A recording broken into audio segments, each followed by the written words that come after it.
bom com vocês? Vamos para mais uma aula. Hoje nós vamos estudar o final da aula 4B da frente B.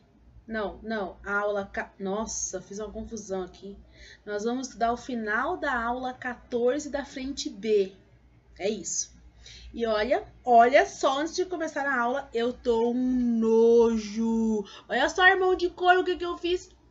Eu fiz um corte lateral com um desenho. Tão nojo. É uma pena que eu não tenho aula para me chegar chegando assim, ó. Mas tudo bem. Galera, vamos lá. Vamos estudar aí a aula 14, então, da 4B. Aqui vocês estudam o nascimento da União Soviética, porque vocês já viram aí o conteúdo que explica para vocês a Revolução Russa.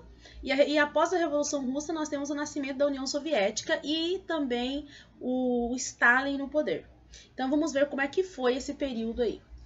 Eu falei para vocês na aula passada que depois da Guerra Civil de 1918 a 1921, a Rússia precisou de um projeto político que salvasse a economia que estava literalmente um caos. E é por isso que eles criaram a NEP, que era a nova política econômica que eu comentei com vocês na aula passada. Aqui está um pouquinho mais profundo para vocês, mostrando alguns detalhes dessa nova política econômica criada pelo Lenin. Tá aqui, ó, explicando para vocês mais ou menos o que ela tinha, como que ela funcionava e tal, mas resumidamente falando é aquilo que eu falei para vocês, é uma política que está dentro de um sistema socialista, que era a Rússia, porém com algumas características capitalistas, tá? Aí vocês podem paralisar a tela, dar uma lida, aquela coisa e vida que segue. Só que assim, o que eu gostaria de falar para vocês, assim, mais importante na aula de hoje, porque isso eu já tinha falado para vocês na aula passada da NEP. Após a morte do Lenin, né, o Lenin morre em 24, se eu não me engano, 1924, vai começar uma disputa para ver quem é que seria o sucessor do Lenin. E aí? Nós tínhamos duas pessoas cogitadas para serem os sucessores. Um deles era o secretário-geral do Partido Comunista, que era o Stalin, e aqui está o Stalin para vocês. E também tinha o Trotsky, que foi um grande líder militar que conseguiu conter o Exército Branco durante a Guerra Civil. Então, aí, na dúvida, eles fizeram campanhas políticas para ver qual dos dois que seriam escolhidos. Os dois possuíam uma diferença básica, que é o que está escrito logo abaixo deles aqui nesse slide. É assim, o Trotsky, ele defendia o que a gente chama de revolução permanente, ou seja, ele queria que o socialismo se espalhasse pelo mundo inteiro, que essa revolução que eles fizeram fosse uma revolução internacional, porque ele falava assim, olha, se o socialismo ficar preso só aqui, não adianta, não vai para frente, a gente não vai render, em algum momento nós vamos acabar sendo devorados, então o Trotsky queria espalhar o socialismo pelo mundo inteiro. Já o Stalin não, o Stalin queria firmar o socialismo, consolidar o socialismo dentro do país, depois pensaria numa internacionalização. E isso acabou fazendo com que Stalin conseguisse mais pessoas ao lado dele do que o próprio Trotsky. E também outra coisa, né? O Stalin era bem danadinho. Ele sabia que as pessoas gostavam muito do Lenin, então ele começou a manipular fotografias, mostrando ele sempre próximo do Lenin, para falar assim, olha, se vocês querem alguém que substitua o Lenin, me escolham, porque eu sempre estive ao lado dele. Mas, na real, quem realmente sempre esteve ao lado do Lenin foi o Trotsky. Então, essas imagens elas foram manipuladas. Ok, mas o Stalin ganha. E aí aqui tem um resumo para vocês que vocês podem parar para vocês lerem depois. Eu vou fazer o meu resumo em cima desse resumo e com outros conhecimentos que eu possuo, mas vocês podem ler isso aqui depois, tá? Mas assim, como é que foi o governo do Stalin? Aqui o título já diz para vocês. Foi uma ditadura, galera. Foi a ditadura de Stalin. O Stalin... quando ele entrou no governo, uma das intenções que ele teve foi eliminar todos os inimigos para que ele pudesse implantar o que ele queria. Sendo assim, ele utilizou o poder que ele possuía e conseguiu expulsar o Trotsky do país. O Trotsky acabou fugindo para o México e anos depois o Stalin ainda manda matar o Trotsky lá no México para que o Trotsky não seja uma ameaça para ele. E ironicamente, né, enfim, não seria bem essa palavra que eu ia usar, não é irônico, é uma outra palavra, mas enfim, dentro do próprio país o Stalin vai fazer um dia de luto pela morte do Trotsky, que ele mesmo mandou matar. Mas tudo bem.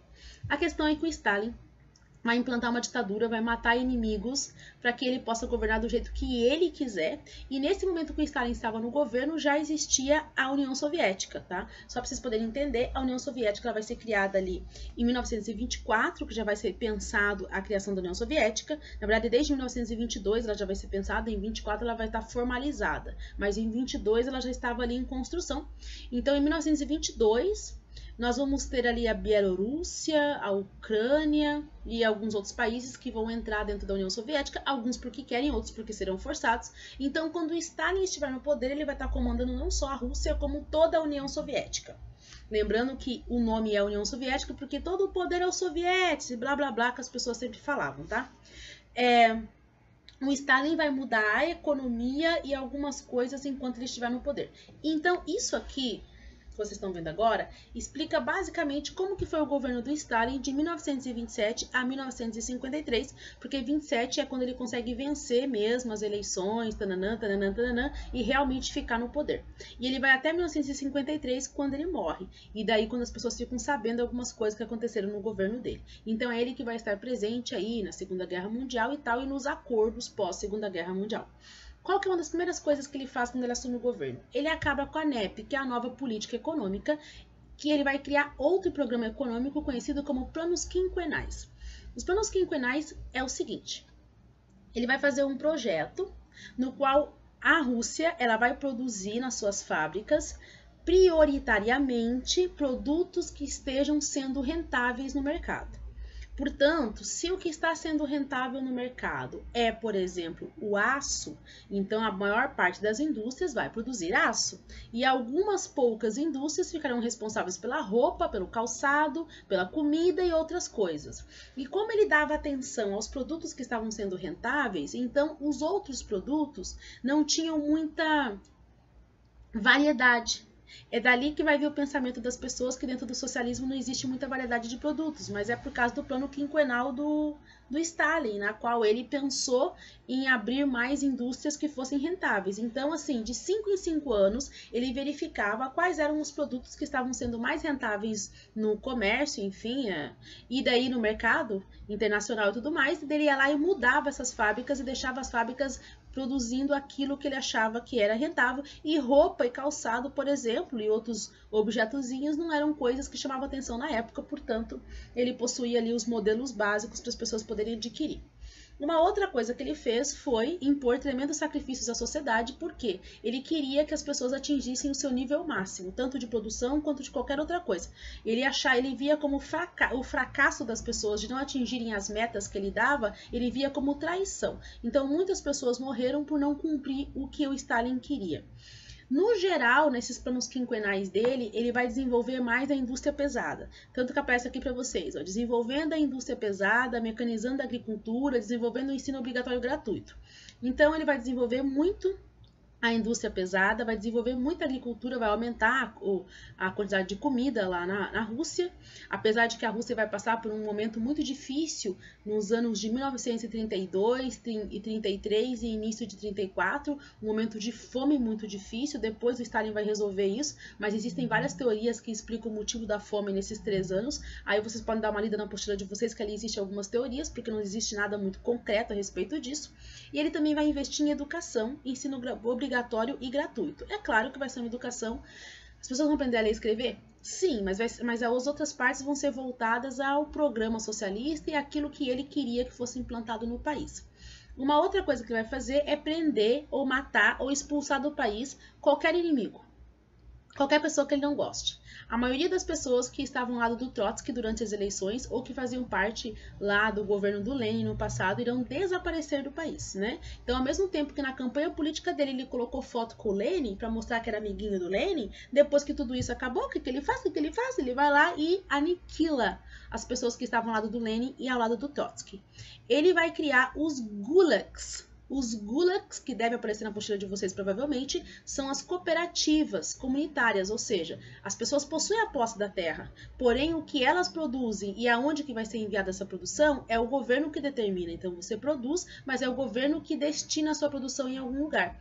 E os agricultores que conseguiram aumentar seu dinheiro e a sua renda durante o projeto da nova política econômica, eles não vão querer pegar a sua distribuição e mandar para o governo do jeito que o governo quer.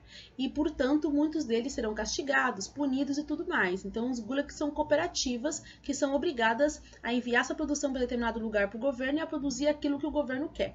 Além disso, existiam as fábricas nas fazendas, nas quais as pessoas também tinham que trabalhar ali, produzir através de metas e produzir o que ele queria. Sendo assim, a economia vai crescer? Ela vai crescer pra caramba.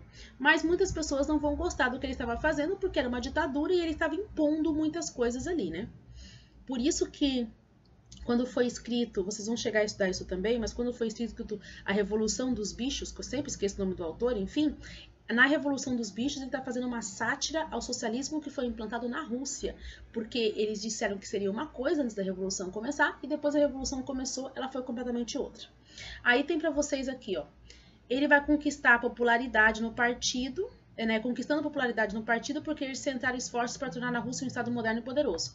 Ele vai conseguir ser popular no Partido Comunista porque ele vai conseguir fazer com que a economia da Rússia cresça ainda mais do que ela cresceu na época da NEP, que é a nova política econômica. E o fato da Rússia ter se destacado no governo do Stalin vai fazer com que ele ganhe poder, mas não significa que as atitudes dele eram atitudes boas. E lá em cima para vocês, aqui, ó, usando só a posição como secretário-geral, ele removeu algumas pessoas do partido, mas eu já falei isso para vocês. Então, sim, ele executou pessoas que ele não gostava por um ou outro motivo ou que pudessem atrapalhar o governo dele. Existem algumas pesquisas atuais que mostram que houve muita crueldade durante o governo de Stalin. Não é à toa que eu, por exemplo, possuo um livro que é As Pessoas Mais Tenebrosas. Já falei para vocês esse livro em uma das minhas aulas. Lá aparece o Rasputin, aparece o Calígula, aparece o Hitler, o Mussolini e aparece o Stalin também, como um líder ditatorial muito severo, que conseguiu alcançar a economia que ele queria, mas, entretanto, não tratou a população da forma com que eles pensavam que eles seriam tratados, né? Pararam de passar fome depois de 1934, depois dessa data sim, porque antes eles ainda passaram um pouco de fome. Entretanto, os gulags, por exemplo, foi algo que deixou as pessoas muito tristes. E também tem um outro lance aí no governo do Stalin sobre outros tipos de produção, como a produção da vodka, como que era proibido e tal. Vale a pena vocês procurarem alguns vídeos para vocês assistirem sobre esse tema. Mas enfim, esse é o Stalin. Vocês voltam a ouvir falar do Stalin novamente durante a Segunda Guerra Mundial, afinal de contas ele teve aí um grande papel. Aí vocês vão ver uma ou outra coisinha a mais do governo dele, mas no geral, gente, esse esquema aqui é perfeito para explicar assim um resuminho do governo dele. É isso, Horas da Prof, e vamos corrigir exercícios agora. Sim, Horas da Prof, vamos corrigir alguns exercícios agora. Vamos fazer aqui o exercício, deixa eu ver que número que é, acho que é 9. O exercício 8. Vamos fazer o exercício 9 aqui, ó. Sobre a Revolução Russa de 1917. O que é incorreto afirmar? Seu exemplo inspirou outras experiências revolucionárias posteriores, o que tornou o socialismo um regime comum a outros países como China e Cuba. É verdade, a Rússia influenciou outros movimentos socialistas e os dois mais famosos é o caso da China e de Cuba durante aí a Guerra Fria. Letra B. Representou a queda de um dos regimes mais opressores do século XX, a monarquia dos Romanov, dirigida pelo czar Nicolau II. Realmente, o socialismo acabou com um regime extremamente opressor, que era o do czar Nicolau II, mas depois vocês vão ver que o Stalin também vai criar um governo bem opressor, mas essa frase está correta. Letra C. Foi a primeira revolução socialista que obteve sucesso, preocupando os países capitalistas, temerosos de que ela se espalhasse pelo mundo. É verdade, teve sucesso essa experiência socialista e muitos países, principalmente europeus, ficaram com medo que essa experiência se espalhasse pelo resto da Europa, por isso que muitos países apoiaram o fascismo, porque eles ficaram com medo do socialismo. E na verdade, estava tudo muito complicado naquela época, né? Mas enfim, esse é o motivo pelo qual muitas pessoas vão apoiar o Hitler. Depois eles vão ver que não era tão legal assim apoiar o Hitler. Mas enfim, sim, muitos países vão ficar com medo. A letra D. Baseada nas ideias de Marx e Engels, liderada por Lenin, defendia a tomada do poder pela força em que o operariado unido derrotaria a burguesia e o capitalismo. É aquela ideia presente lá nos escritos de Karl Marx, de que o proletariado unido deveria tomar conta do poder, impor uma ditadura e depois tirar a ditadura, que na verdade nunca foi tirada daqui nesse processo, mas tudo bem. E a letra E foi motivada por interesses da burguesia e da aristocracia bolchevique. Com certeza não foi a burguesia e os grandes donos de terra que iniciaram o processo socialista, não é mesmo? Então a letra E está errada. Vamos fazer aqui outro exercício. Tananã, tananã. Esse exercício aqui é legal, vai estar falando dos gulags para vocês lerem. Mas enfim, vamos ver algum exercício de aprofundamento. Vamos pegar essa 14 aqui, porque essa aqui é verdadeiro ou falso, daí fica legal. É verdadeiro ou é falso? Verdadeiro ou falso? Ó, o Homem de Aço, Joseph, ou seja, o Stalin, né, conhecido como Stalin, esse aqui é o nome verdadeiro do Stalin, tá bem difícil de pronunciar, mas enfim, foi o dirigente máximo da União Soviética de 1924 a 1953. O que é correto falar sobre ele? A primeira frase diz o seguinte: Stalin socializou toda a economia soviética, abolindo a NEP, que é a nova política econômica, e instaurando os planos quinquenais, pelos quais tudo seria minuciosamente planejado e controlado pelo Estado soviético. Investimentos, níveis de produção e produtividade e crescimento da economia. Verdade, ele aboliu a nova política econômica e foi ele que determinou ali que os planos quinquenais iriam controlar absolutamente tudo. O que deveria ser produzido, se as pessoas deveriam produzir ou não, a quantidade que as pessoas deveriam produzir, blá blá blá.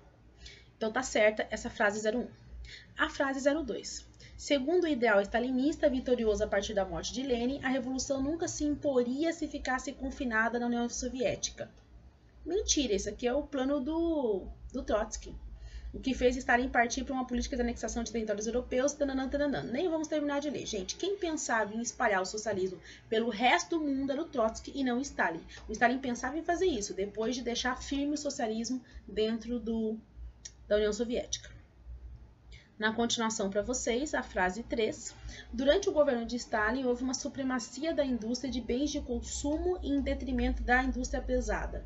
Essa frase está falsa, foi o contrário. Houve um investimento na indústria pesada e não nos bens de consumo. Tanto que eu falei para vocês que roupa, calçado e outros objetos em afins, eles possuíam pouca variedade, porque não houve muito investimento nisso. Houve mais investimento na indústria pesada, naquilo que eles achavam que estavam realmente rendendo dinheiro. Então está errada essa frase 3.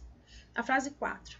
Para que Stalin fosse reverenciado como o maior pensador político do século XX, o governo estimulava o culto à sua personalidade por intermédio das escolas, jornais, espetáculos, cinemas e rádios, além de promover um clima de terror, perseguição e expurgo de membros do partido e dos chamados traidores da Revolução. É verdade, para que ele pudesse colocar uma imagem bonitinha dele, ele ficava lá fazendo um monte de propaganda dele nas escolas, tinha cartazes do Stalin em tudo quanto é lugar, segurando criança, beijando criança, atravessando rua com idoso, fazendo essas coisas aí que chamariam a atenção. E quem não entrava na onda dele, ele mandava matar, expulsar e fazia o chicalé a 4. Então essa frase 4 está correta. Frase 5. A origem do stalinismo deve ser atribuída aos resultados da Associação Internacional dos Trabalhadores, que foi a primeira internacional, realizada na Inglaterra, no qual, após a aliança com os anarquistas, foi vitoriosa a tese marxista-leninista da ditadura do proletariado em detrimento da centralização de poderes pela burocracia estatal. Tá errada essa frase. A primeira internacional, que nem aconteceu na Inglaterra, aconteceu lá na França, ela vai ser a união de pessoas que tinham pensamentos aí socialistas e tudo mais, para poder discutir a questão do trabalho no mundo, a questão da exploração e tudo mais, e não é ela que vai, de certa forma, gerir ali ou influenciar o nascimento do stalinismo. Até mesmo porque o Stalin ele adotou um socialismo que ia numa veia contrária a outros pensamentos socialistas na época. Ele, por exemplo, ele nunca largou o osso, ou seja, ele nunca deixou de ser um ditador. E nos escritos de Karl Marx dizia que a ditadura era temporária, que ele deveria largar ela depois que a sociedade estivesse dentro de um patamar igualitário, aquela coisa toda. E a primeira internacional não tem ligação necessariamente com o Stalin. Vai ter uma das internacionais que o Stalin vai sim lá pela terceira e a quarta internacional ter um pouquinho de influência, o pensamento stalinista, mas nesse momento não. E é isso, amoras da professora, e é isso. Enfim, até a próxima aula. Bye, bye!